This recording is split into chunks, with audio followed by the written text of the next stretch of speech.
Xanım izləyicimizdən belə bir sual gəlib. Deməli, kiçik ölçülü uşaqlıq boşluğunda fibroz polip var. Bu polip ultrasəs müayinəsində bəzən aşkarlanır, bəzənsə yox.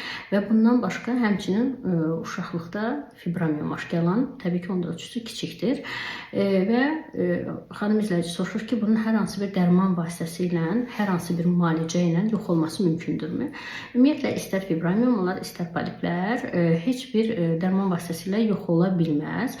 Onlar mütləq ki, cərrahi müdaxilə gərəkdirir. Amma bu da həmişə vacib şərt olmur. Yəni, əgər fibroz polip kiçik ölçülüdürsə, heç bir klinik təzahür vermirsə, yəni fibroz polipin ölçüsü 5 mm-dən kiçikdirsə, heç bir klinik təzahürü yoxdursa, yəni qanaxma vermirsə, bu da kontakt şəklində qanaxmalar və yaxud da ki, aybaşlarının uzun çəkməsi şəklində belə bir şikayətlər yoxdursa və xanımın da hormonal statusu qaydasındadırsa, məsələn, bura yumurtaqların polikistoz sindromu, piylənmə, prolaktinin yüksək olması, tənbəzob, hansı ki, bunlar dolayısıyla hormonal pozğunluğa, hiperestrogenemiya durumuna və bu da polipin böyüməsinə gətirib çıxarır. Belə bir vəziyyət yoxdursa, bu polip dinamik nəzarətdə saxlanıla bilər.